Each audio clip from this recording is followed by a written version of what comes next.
Štai kokios didelės usnėjos kasos ant šito medžio. Čia maumedis. Pilnas ten irgi nusėtas, o kaip besiekti. Šaltukas šiandien čia. Blin, įlipti tai lipau į va tokį medį, kuris visas apaugęs o šitom kerpiam. O ten negalime dasiekti. Bet vat kaip dabar man čia reikės išlipti, tai nežinau. Klaidžiu dabar po mišką ir galvoju, o kiek yra tiesos visose tose pasakymuose apie sąmokslo teorijas, kad kažkokie tai globalistai nori išnaikinti žmoniją, palikti auksinį milijardą ir va štai, ar yra tame tiesos. Ir žinote, aš galiu pasakyti, kad tame tiesos yra ir čia reikėtų pasikliauti iš tikrųjų mokslu, kuris dabar pakištas žemiau nei plintusas per visą šitą suplanuotą pandemiją, neva covidus žmonės atpratino pasitikėti mokslu visiškai. O tai yra iš tikrųjų ne šiaip sau, nes dabar žmonija gali ištraukti ir ištrauks tik tai tuos, kas iš tikrųjų pasikliaus mokslu. O ką tai reiškia? O tai reiškia tai, kad iš tikrųjų globalistai išties sugalvojo sumažinti tą žmonių skaičių, tik tai ne tokiais drastiškais būdais, kad ten išžudys, susišaudys ar mirtinai nuskiepins. Ne, visiškai ne taip. O kaip, tai galite visiškai akivaizdžiai pamatyti dabar. Žiūrėkite, pirmoje eilėje tai 30 metų, daugiau nei 30 metų naikinamas mokslas. Kodėl? Na, todėl, kad žmonės taptų kvaili. Dabar žiūrėkite, kas darosi aplinkui. Žmonės ne tik, kad jie skaityti nemoka, rašyti nemoka suvokti teksto, kas parašyta. Taip, visą tai matome aplinkui. Matome visas melagienas, visus briedus žiniasklaidoje. O tai daroma yra tyčia. Ten ne durniukai sėdi. Ten tyčia rašomi visokie šitie briedai, tam, kad dar labiau sukvailinti žmonės. Ir žmonės pasiduoda šitam kvailinimui.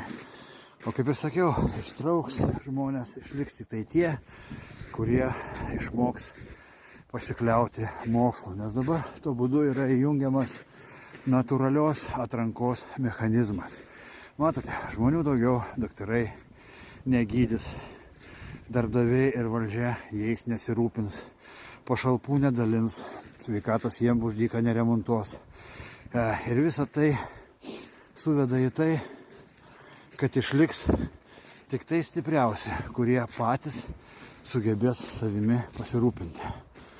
Tai štai ir noriu paklausti, žmonės mėlyjei, kiek iš mano sekėjų yra tikėtojų, kurie tiesiog tiki viskuo, tame tarpe ir tuo, ką pasakau aš.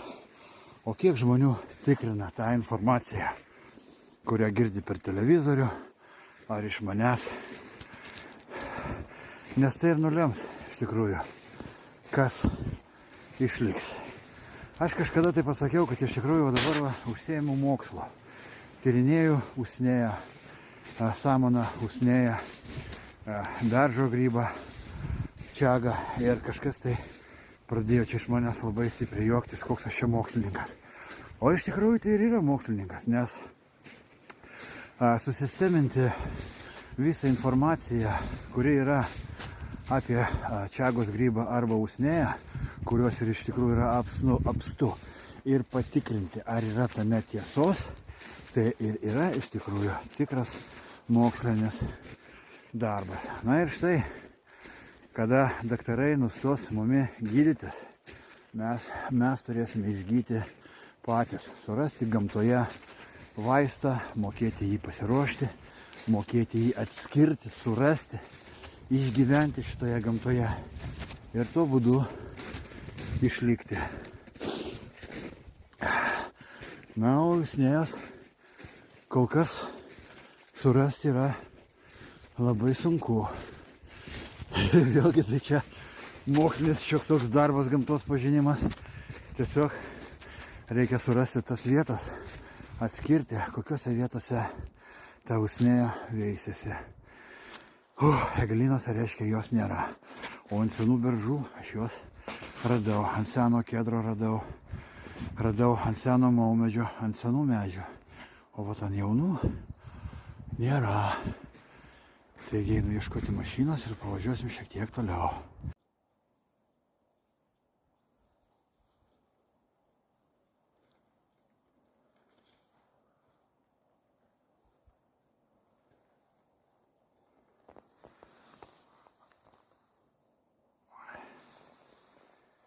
Kaip gražu.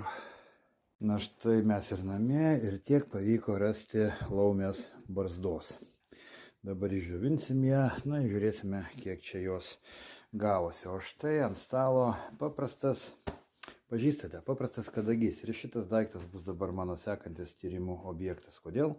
Todėl, kad vakar aš radau tokios informacijos, kad kadagio žievė naudojama tinktūrai vyrų potencijai gerinti ir atstatinėti. Taigi, nors man kol kas dar, ačiū Dievui, nereikia, tačiau jau visai neužilgo aš lipsiu į 70-metį, o mano žmona yra gerokai jaunesnė už mane 23 metais. Tai, kad išlaikyti mūsų šeimą darnę, greičiausiai man reikės kažkokio papildomo vitamino. Tai todėl šitą dalyką aš dabar tirsiu.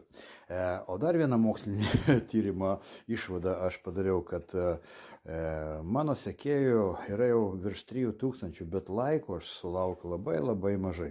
Peržiūriu kartais būna netoli 100 000, bet paspaudimų yra visiškai nedaug. Tai kartais susimastau, gal žmonėm ir neįdomu tai, ką aš čia darau. O iš tikrųjų aš galėčiau būti naudingas, nes jūsų paspaudimas skatins mane daugiau tirti, kad ir šitą medelį arba šitą barzdą. Ir kuo daugiau aš tirsiu, tuo daugiau dalinsiuos žiniomis su jumis. Na ir kuo daugiau jūs turėsite mano žinių, tai tik tai jums bus geriau, nes jūs busite protingi ir sveiki. Taigi nepagailėkite to paspaudimą, nes mes viens kitam galime būti naudingi. Na, o čia pažiūrėsim, kas gausis mums dabar iš šito medelio. Aš galvoju, kad dar paieškosiu dar daugiau visokių augalų, kurie padeda vyram būti vyrais. Na ir gal sugalvosime kažkokį tai super duper vyrišką gėrimą. Taigi, kol kas šiandieną tiek.